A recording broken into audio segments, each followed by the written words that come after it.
In 1953, an almost blind and crippled old man sat in a cinema in Germany to watch newsreel footage of Queen Elizabeth II's coronation. And as he places it upon the Queen's head and removes his hands, the assemblage in one voice cries, "God save the Queen." But for an extraordinary twist of fate, that man, a British prince, born in England and Queen Victoria's youngest grandson, would have played his part at the ceremony. Instead, he had been branded a traitor peer and was a convicted Nazi who had helped Hitler's rise to power. My great-grandfather was a casualty of the royal system. If someone had been able to stand up to Queen Victoria, his life would have been very different. Prince Charles Edward was a close blood relation to the newly crowned Queen and first cousin to her grandfather, George V. The story of his journey from the heart of the British royal family to Hitler's inner circle has been carefully guarded by a royal family keen to erase it from their history. For the most damning fact of all was his association with the Nazi extermination program for the disabled and mentally ill. Well, he's only a footnote in history, but I think he was a big Nazi who got away with it. In fact, the full account of his life has never been told in its entirety, until now.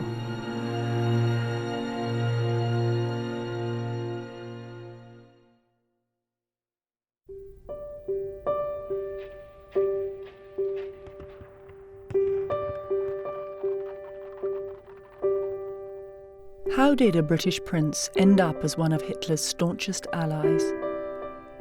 The story begins in Victorian England.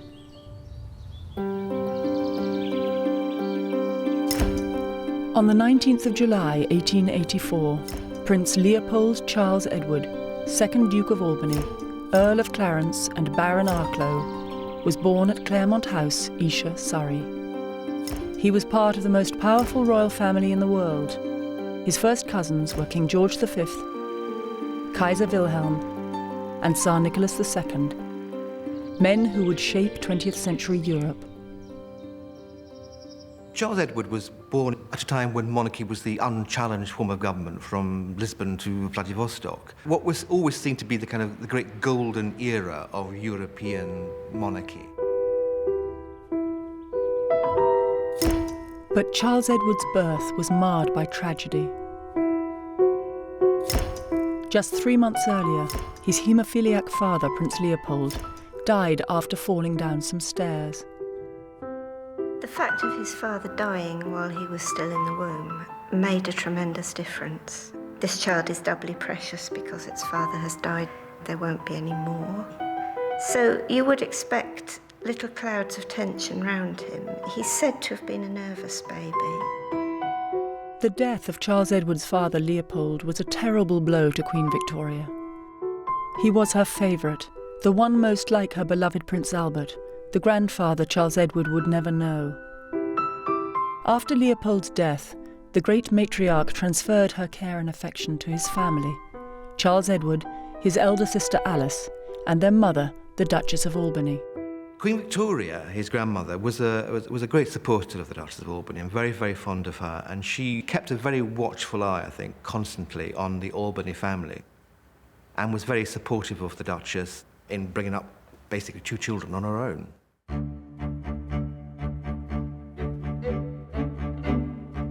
Despite these circumstances, Charles Edward had an idyllic childhood. From the moment he was born, his older sister Alice was his best friend and greatest protector. They were so close that their family nickname was the Siamese Twins. He was a very happy little boy. He loved his home, he loved England, he loved his mother, and he loved his sister.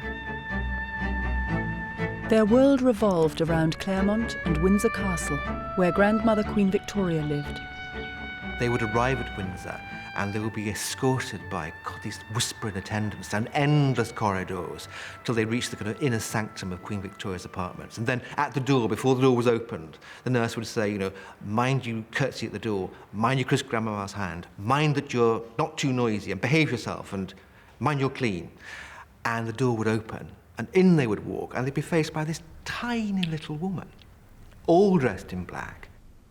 Aunt Alice talked about Queen Victoria, and she was really fun to have as a grandmother. She loved telling little jokes and having fun with the children and grandchildren, and always was smiling. In those days, we respected our elders, so we had great respect for her. She was wonderful. She was awfully nice. When we lost our first teeth, she always used to give us £1. So we were terribly pleased. One time, I hadn't seen her for some time. I'd lost 3, and I brought these 3 to show us. And she said, "Oh dear, that's very expensive."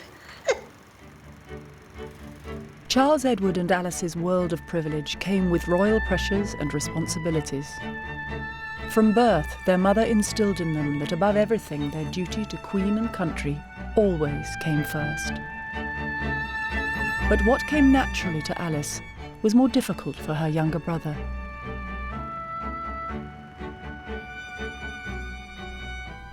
I think Charlie felt sometimes rather intimidated by his mother, that her demands and her expectations were too high, and his sister certainly felt that it had led Charles to hide things from his mother.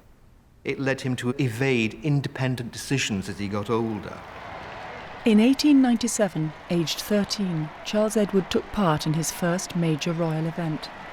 So when Victoria, the widow of Windsor, rode past in her carriage and celebrated her Diamond Jubilee, the whole world, friend and foe, lifted its cap.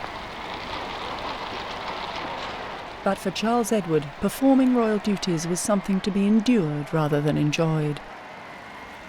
While riding in a carriage with his cousin, Prince Arthur of Connaught, nerves overcame him in a very public and embarrassing way. And of course they forgot breakfast time, they forgot to be ready. They were rushed down and put into their kilts. Only just time to start, and had no breakfast. Then my brother was sick on the route too. It was terrible to do. I'm so glad I wasn't in the carriage with him. As a minor British prince, Charles Edward was destined for a largely uneventful life in a royal world that seemed assured and unchanging. Everything is like a sort of great European house party. It's all sort of, the yacht at Cowes and sea bathing at Corfu, and life as a sort of late Victorian idyll. The sun always shines, there's always honey for tea. Everything is in its place, everything is secure, everything is stable. Grandmama Queen at Windsor has been reigning for as long as anybody can remember, and it's all fantastic, and it'll all go on forever. But for Charles Edward, the idyll would end abruptly. A decision made by his grandmother, Queen Victoria, would put him in the wrong place at the wrong time, sending his life in a direction that she could never have foreseen.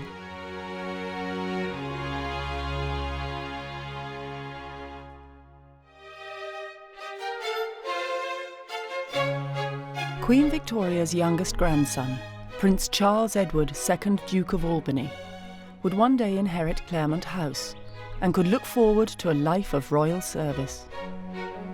But now he was a carefree 14-year-old Eton schoolboy. His mother's most pressing concern was that he understood his royal duties and responsibilities and lived up to the memory of his father. In a letter, she wrote, "Charlie, please remember what I tell you. Don't forget work and duty over your pleasures. Don't be lazy and indolent. If my words read hard, understand that they come out of a very full heart, full of love and anxiety, to help you become a good man, so that you bring no shame on Papa's name." But shame was to be his legacy. The reason lay hundreds of miles from Eton, in a chocolate-box German town called Coburg. It was not part of Queen Victoria's worldwide empire, but it held a very special place in her heart, and in 1899, events there became of huge concern. Coburg was always seen to be significant to Queen Victoria because it was where her husband, Prince Albert, came from. Although it was geographically a tiny little town, it was seen to be very important for Victoria for emotional reasons, but also it was, in some senses, the centre of the dynasty. It was also the centre of her world. For Queen Victoria, Coburg was more than just a town in Germany. It was part of her surname, Saxe-Coburg-Gotha, and absolutely central to her identity. Coburg was known as the stud farm of Europe, and with good reason. Nearly all the crowned heads, including Queen Victoria herself, were either descended from or married to Coburg princes and princesses. When the reigning Duke of Coburg died, leaving no legitimate heirs, a succession crisis loomed. She was determined to keep control of Coburg within her direct family, and decreed that one of her sons or grandsons should become the next duke. The next in line was Arthur, Duke of Connaught, who was very much known as an English soldier and very much a favourite son of Queen Victoria. But the Duke of Connaught definitely didn't want to go to Coburg. He wanted to stay in Britain. There was a little bit of toing and froing with the Duke of Connaught and his son, also Prince Arthur of Connaught. But Prince Arthur was no more keen than his father. The next in line was the unfortunate Charles Edward. So the story goes that our Prince Arthur of Connaught sought out his cousin Charles Edward because they were both at Eton together, and said to him, if you don't put yourself forward as a candidate for the Coburg inheritance, I'm going to give you a thrashing. The New York Times gleefully reported, his head was not punched. Cousin threatened to whip him. Queen Victoria was adamant Charles Edward should go. His mother was adamant that he should stay. The Duchess did try to stop Queen Victoria. She explained that he has a duty to look after his estate. And the Queen said, no, your duty is to the Queen. He has to go. Queen Victoria believed it was her absolute right to make life-changing decisions on behalf of her children and grandchildren. Charles Edward was left with no choice. He didn't know anything about Germany. And so suddenly to be sent there as a young boy, he loved his school. He couldn't even speak the language. He certainly would have said no. He didn't want to go. Queen Victoria forced Charles Edward to take the title, and with it came great wealth and huge responsibility. 13 castles in Germany and Austria, hunting lodges, hotels, a power station, plus tens of thousands of hectares of farmland and forest in Bavaria. The annual income of the duchy was worth the equivalent of £17 million today. All this now belonged to her 14-year-old grandson, and he didn't want any of it. Well, I went on a trip to Germany when I was about between 16 and 18. I just saw this enormous, enormous building right on top of the hill. I thought at the time what my great-grandfather must have thought as a young boy being taken away from England and placed in this position. And it must have been both awe-inspiring and absolutely terrifying for him. The Germany that was Charles Edward's new home was bombastic and militaristic, a far cry from his life in England. He was now under the watchful eye of his cousin, Kaiser Wilhelm, who enrolled him at the Lichterfeld Military Cadet School, the German equivalent of Sandhurst. It was a training ground for Prussian officers, and it was a very, very hard regimen, very different than Eton. The cadets would rise very early, 5 o'clock in the morning. They would take cold showers. They would be marching around the parade ground, very strict discipline. They were trained to become leaders, but hard military officers. And for this sensitive English young man to be thrown into this situation, I can imagine it was very, very traumatic. In 1900, age 16, Charles Edward, Duke of Albany, became Karl Eduard, Duke of Saxe-Coburg and Gotha. His transformation from English schoolboy to German aristocrat was complete. Just 6 months later, his grandmother, Queen Victoria, died. His first official engagement as Duke of Coburg was to attend the funeral of the very person who ordered him there. To be the head of the Saxe-Coburg-Gotha family was a very important, significant position. He was near or at the top of European royalty, and certainly one could expect that he would marry into the best families. But even in this, he was not allowed to choose his own bride. It was the Kaiser who picked out the perfect German princess for him, his niece, Victoria Adelheid. After a ball, he was told he had to go in the room where the young lady was, and he had to ask if she would marry him, and that was the girl. And it was a great success. Coburgers always loved her because they said she's one of us. This guy might be English, but at least his wife is a reliable German. The arranged marriage was a happy one, but his most treasured relationship remained with his Siamese twin and beloved sister, Alice. She was now also married. Her husband, Prince Alexander of Teck, was Queen Mary's brother, and Alice was now at the heart of the royal family. Hundreds of miles away, her brother was dutifully doing as he was told and turning himself into the perfect German duke. He put the finances of the duchy in order, he put the finances of the dynasty in order. He was very interested in things like the theatre, and he's very interested in the architecture and the history of lots of the residences which he inherited. And he put those into good order as well. And I think he was seen by the people of the duchies as a very competent and hard-working chap. Charles Edward made the best of his new German life, and by 1912 had 4 children, Ernst, Sibylla, Hubertus and Caroline. But his dual nationality and tumultuous political events were about to place him in an impossible position. Basically, Britain and Germany were economic and political rivals. That fueled the conflict, not the interpersonal or family relations between the Kaiser and the Tsar, or between King George V and the Kaiser. That Europe really had died 20-odd years ago. Once again, Charles Edward's destiny was to be determined by a more powerful relation. The Kaiser's lust for power would directly destroy his English-born cousin's family bonds and ties in Britain. In June 1914, Charles Edward had returned to Windsor Castle to see his mother and sister Alice, when news came through of the assassination of Archduke Franz Ferdinand in Sarajevo. That event would trigger the First World War and put Charles Edward in an agonizing position. It is 1914. War has been declared.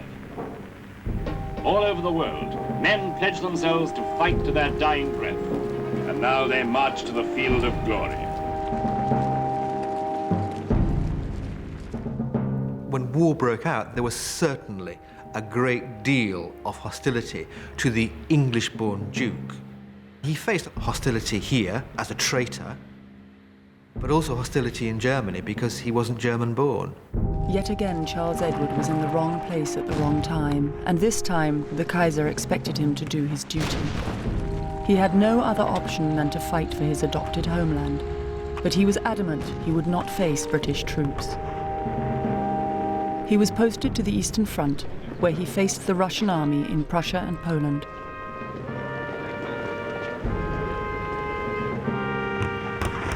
Because of his royal status, Charles Edward was made Colonel-in-Chief of the 95th Infantry and a general in the Saxon cavalry.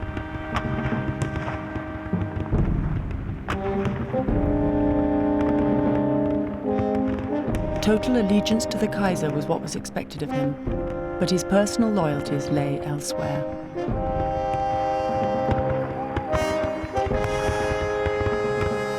Obviously, Charles Edward and his sister Alice worked on different sides during the war.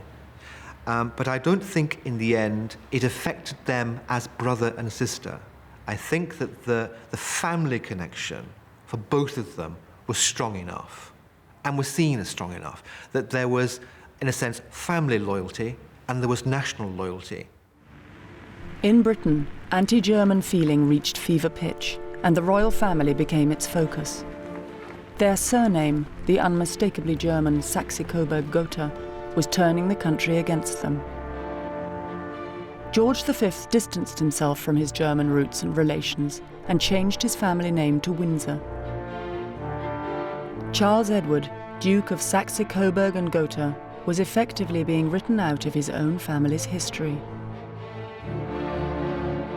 And at the same time, other members of the family were translated and rebranded into Englishmen. Battenberg became Mountbatten, and the House of Teck, from which Queen Mary came, and they all became Cambridges and Athlones.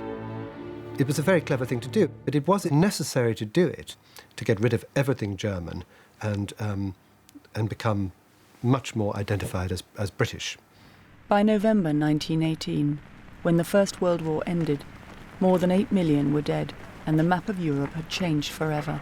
Gone were the huge European empires and the royal dynasties who ruled them. Millions of people had died, and those that were left said, well, what is the point in royal Europe, in having this Europe of families, if they're not able to prevent appalling conflicts?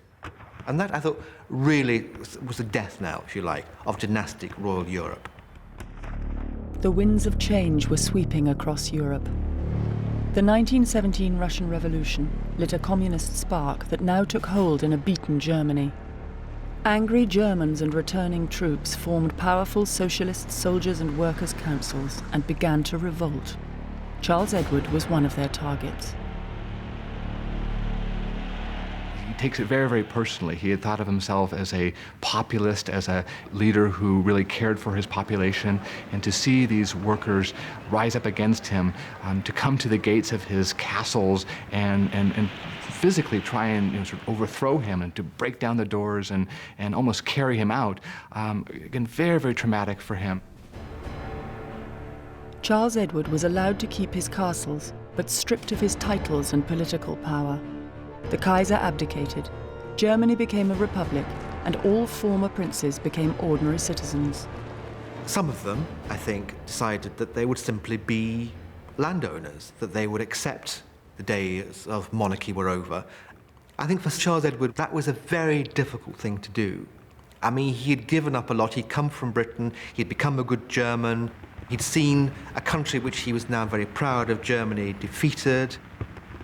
He wasn't a person who would simply stand on one side. Stripped of his German titles, worse was to come. In Britain, along with 3 other German princes, Charles Edward was branded a traitor peer by an Act of Parliament and stripped of his British titles and royal status.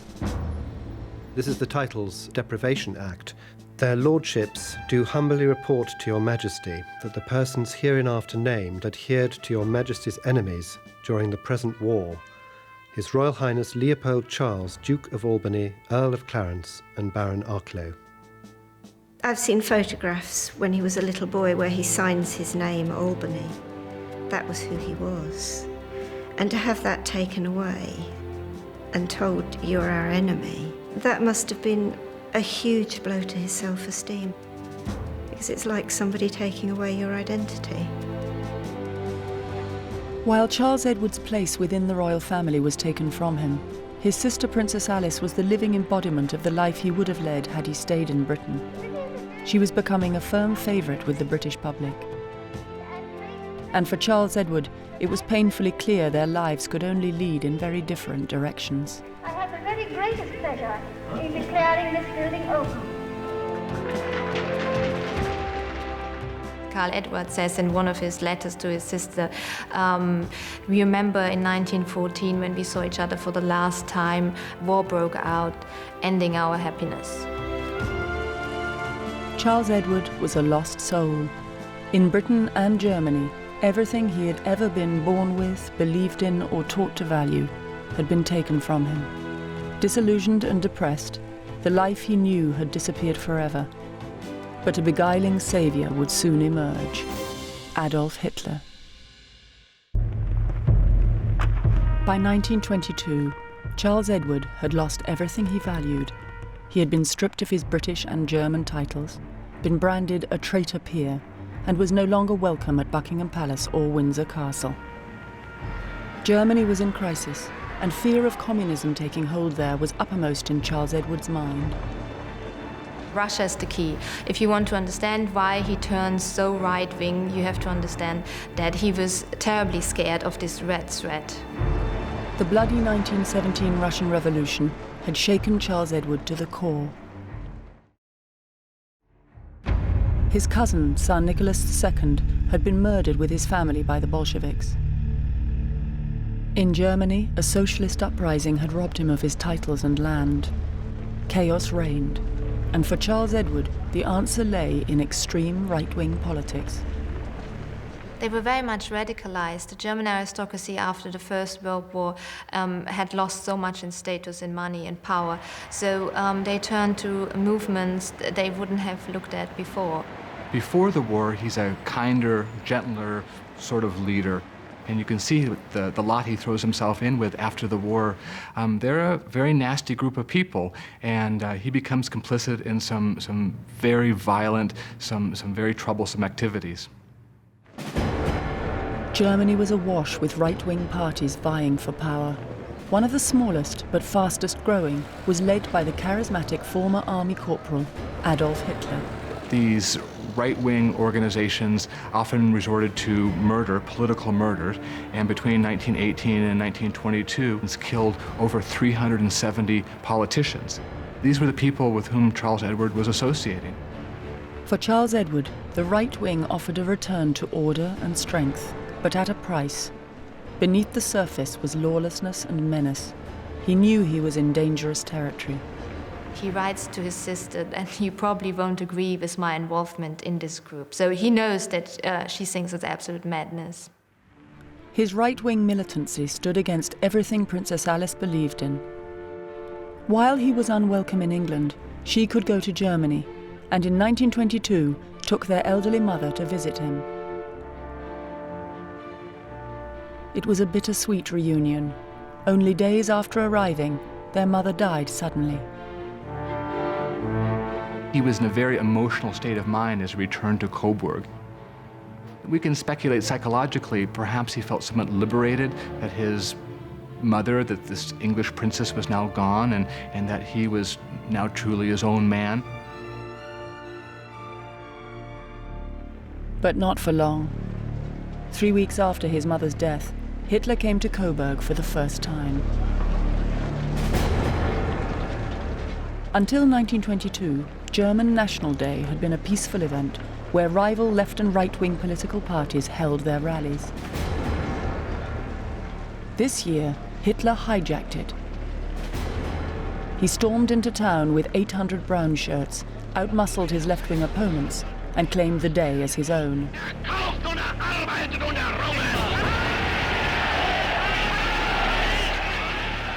Charles Edward had found the strong leader he had been looking for. Charles Edward greeted Hitler and all the Congress participants and made a speech where he said that he supported their project, which was to overthrow the Weimar Republic. But then Hitler and Charles Edward proceeded to take a walk up into the castle and along the walls.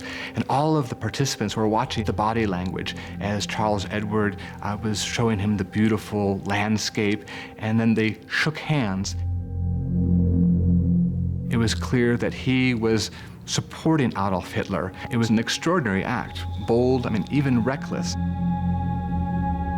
This made Charles Edward the first prince in all of Germany to support the National Socialists.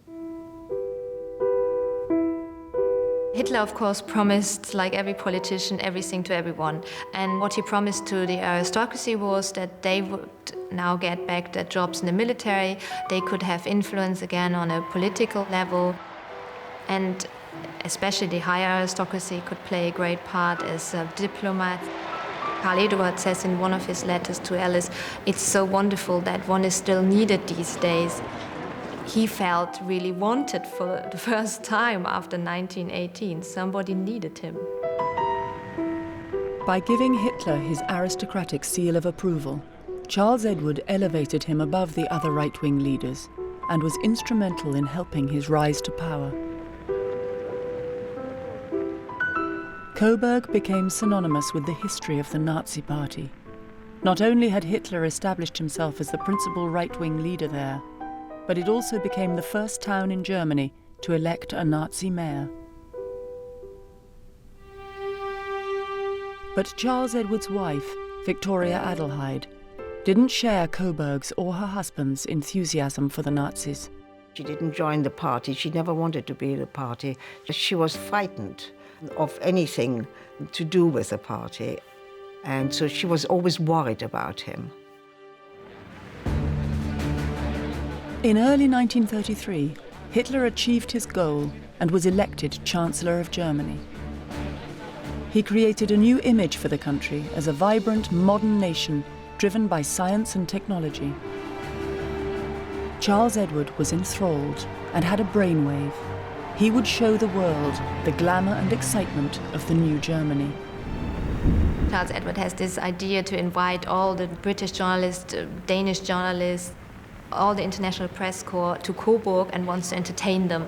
The journalists, especially the ones from the Daily Mail, are overawed and say this is so terribly impressive. So it's a great success, a great PR campaign.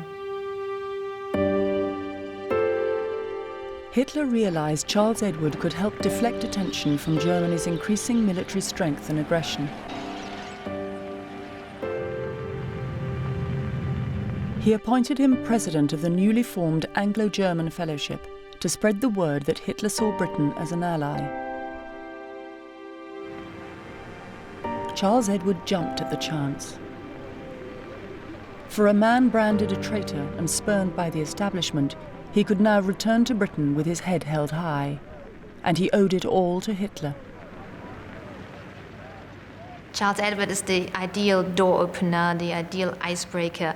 To send him over to Britain seems to be the solution for Hitler. He will talk to the Prince of Wales. He will encourage pro-German feeling in Britain. And that's what he uses him for, of course. With the leader he had supported now in power, a role which took him back to the country he had pined for, and a growing family, his life was full of purpose. My grandfather was quite a shy man. He was quiet, but he was also funny, serious sometimes. But with us children, he was completely gentle. Mealtimes were really what he needed to have, the same thing what he had in England, which was always porridge and his tea and his toast. And once a week he had this horrible Irish stew, which I still don't like. And his afternoon tea was again his English tea. It had to be at 5 o'clock. Now overjoyed to be making regular trips to England, Charles Edward felt that in the Prince of Wales he had found a real ally. Both cousins shared an admiration of Hitler, and an optimistic Charles Edward reported back that the future King of England did not want Britain to go to war with Germany. Karl Edward thinks that he has this great influence on the Prince of Wales, and then meets the Prince of Wales and says, we have to settle this, we have to work out some plan, German-British relations have to improve. And he's really treating him like a small relative, because Karl Edward thinks of himself as the head of the house, and he forgets that the Prince of Wales is, of course, in the hierarchy much higher up than he is. In 1936, while Charles Edward was on an official visit to England, his first cousin George V died. And it was at the King's funeral that the widening political gulf between Charles Edward and his British family became glaringly obvious. All of them were in ceremonial uniform with great cocked hats and a great deal of braid and medals, and they all looked fantastic and wonderful. But at the back of the procession was Charles Edward with his metal hat on. And of course, by that time, the poor chap was also suffering from rheumatism and arthritis, so he was rather bent over as well, and he cut a very sorry spectacle at the event. And I think it was rather felt to let the side down. But of course, what else could he wear? Because after all, George V had removed his garter, had removed his dukedom. By that stage, he was a German, and his British uniforms had been taken away. He had no right to wear them, and so that's why he would have been dressed as he was. He had no alternative. With the new king on the throne, Charles Edward's optimism and sense of his own importance on the world stage grew.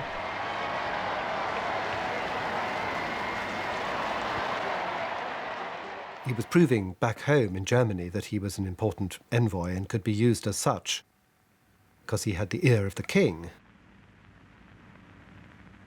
But his hopes were soon dashed. Just months after he became king, Edward VIII abdicated. And with Charles Edward's only British royal ally gone, he once again found himself ostracised. After the abdication of Edward VIII, I don't think that there's any evidence that George VI and Queen Elizabeth had any time for him at all. With no role left in Britain, Charles Edward threw himself into another. Hitler had hijacked the German Red Cross and made him president, and he now became embroiled in the darker side of the Nazi regime. Now, the German Red Cross was a massive organization, over 400,000 women, about 170,000 men, including 5,000 physicians and doctors. Although Charles Edward was largely a symbolic figure, it was, after all, his organization, and people reported to him, including his deputy, Ernst Robert Grawitz, who was also an SS officer. All officials and nurses now gave the Nazi salute and wore military-style uniforms. But the organization was hijacked for more sinister deeds. The doctors were the ones who were implementing the Nazis' racial policy, the so-called euthanasia, the T4 program, where those deemed unworthy of life were murdered in asylums. And the T4 program, between 70,000 and 100,000 people were murdered in Germany. And these physicians, they participated in the cover-up, as they would tell families that their loved ones had died of natural causes or what have you. And they were complicit in these murders. And Charles Edwards, one of his closest associates, Ernst Robert Grawitz, was one of the people who implemented the T4 program. Grawitz was a real killer and was a fanatic. The barbaric T4 program was an exercise in mass murdering the weak and disabled, including children. More than 100,000 were gassed in an extermination program that was the precursor to the horrors of the camps. As symbolic figurehead of the German Red Cross, Charles Edward's knowledge of T4 is debatable. But Hitler's anti-Semitic policies were becoming more overtly brutal and impossible to ignore. In November 1938, he declared open war on Germany's Jewish population in events known as Kristallnacht. Coburg was, the synagogue was destroyed in Coburg. And so one could have no illusions after that about what kind of regime this was. Over 3 days, more than 30,000 Jewish men and women were rounded up and taken to concentration camps.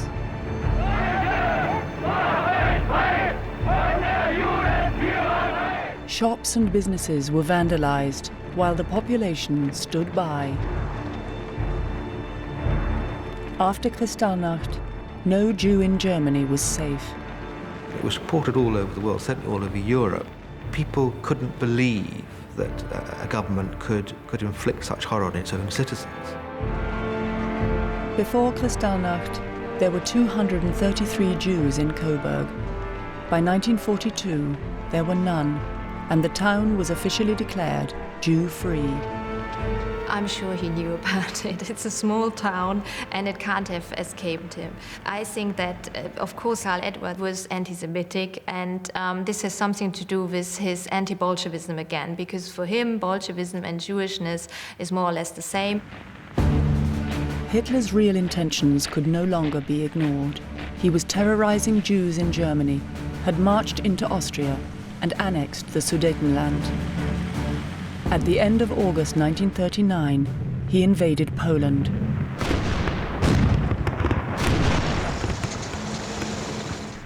Days later, Britain declared war. This country is at war with Germany. For a second time, Charles Edward faced the agony of being at war with the country of his birth. And this time, there would be no going back. Now the sense of duty instilled since childhood ensured his commitment to the Third Reich was absolute. He was too old and ill to fight, but his 3 sons, Ernst, Hubertus and Leopold, were sent off to war. During the war, Charles Edward keeps a very low profile. He's clearly not fit for a military service because of his age and because of his physical condition. Charles Edward has no real power during the Third Reich. He sits in his office in Berlin and is looking for a purpose, but increasingly he's being marginalized by Hitler and the Nazi leaders. The war brought personal tragedy to Charles Edward. In 1943, his favourite son, Hubertus, was killed in a plane crash on the Eastern Front. They lost the most wonderful man. He was, first of all, he wasn't married. He was a very good-looking man. Everybody loved him. He was a wonderful brother, a wonderful son. When we saw him, he always brought something and had fun with us. So it was, we all were really devastated. The Allies were now advancing into Germany. Hitler's days were numbered, and Charles Edward would pay a heavy price for his faithful allegiance to Hitler. The former British prince, who'd been warned by his mother that the worst thing he could do was bring shame on his father's name, had nothing but disgrace awaiting him.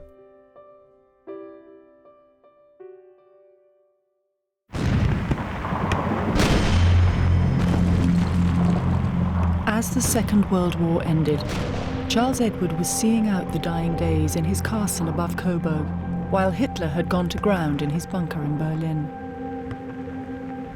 But just days before committing suicide, Hitler was still looking out for Charles Edward. Hitler sent a telegram from the bunker saying that Karl Edward shouldn't fall into enemy hands, and this shows a certain affection for the man. He must have valued him and thought of him highly. It is bizarre that Hitler, who, as we all know, didn't have very close relationships with anybody except his dog, was caring for Karl Edward.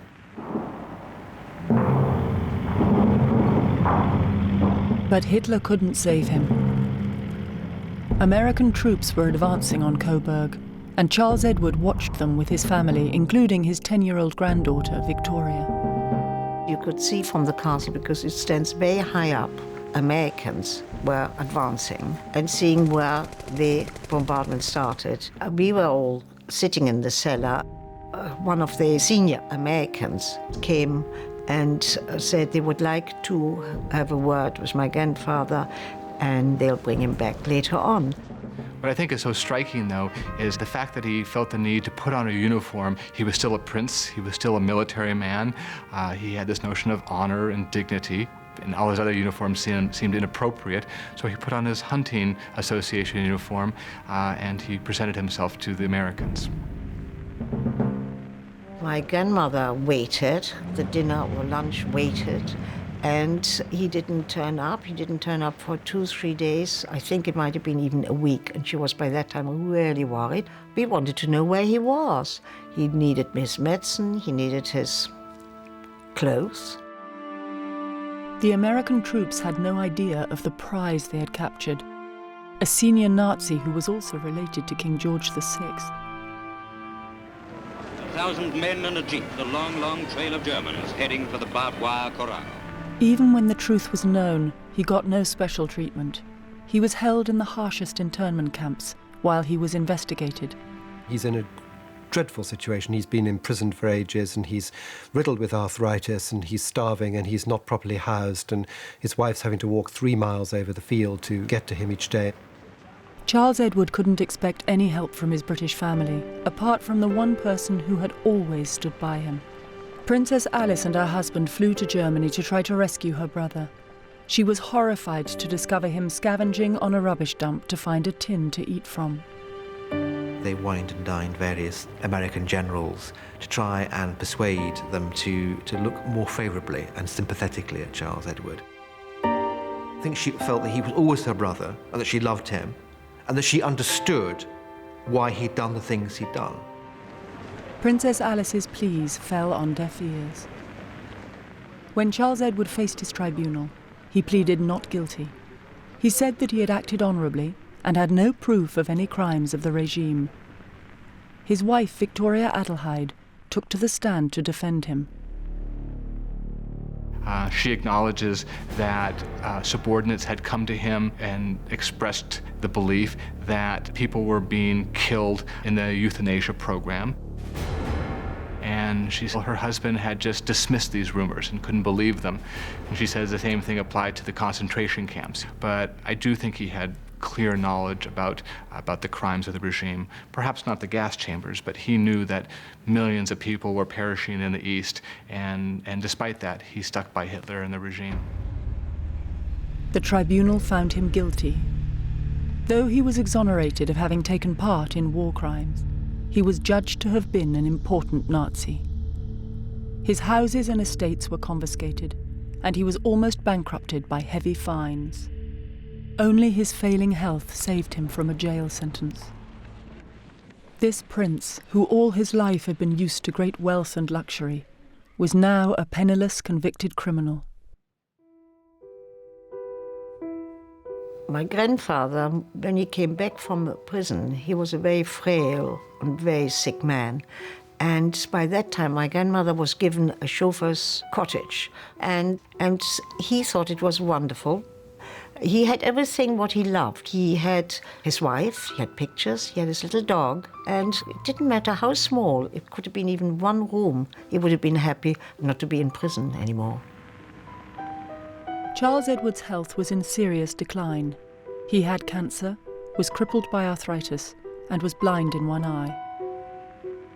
I found it just heartbreaking, because it was a stronger person before he left, and then he was completely different. But he was still, he could make a little joke. He was exiled forever from Britain, but was unable to let go of what might have been. In 1953, he made a last trip from his house to the cinema in Coburg to watch his cousin being crowned Queen Elizabeth II. The assemblage in one voice cries, God save the Queen. I think he would have cried, and seeing all his relation, and especially his sister there, and he would have thought, so sad that I can't be there with them, and it could have been me sitting there too. And it was, for him, I think, must have been the worst time in his life. The man ordered to leave his home as a 14-year-old boy clung on to the mementos of England he had brought with him. One in particular had special meaning. He always slept in a particular bed, which was his bed from Claremont. He said it was his little bit of England, as he could never come to England again. This is a one place of England I'm going to die. And he died in that bed. Charles Edward, former Duke of Coburg, died on the 6th of March, 1954. His sister, Princess Alice, became one of the best-loved members of the royal family. Her final appearance on the balcony of Buckingham Palace was in 1977, almost 90 years to the day when she first stood there with her brother at Queen Victoria's Golden Jubilee. She died 4 years later. By contrast, the shame of Charles Edward and Coburg are a forgotten footnote in the royal family's history. Despite 4 state visits to Germany and family connections, Coburg remains one town the Queen has never visited.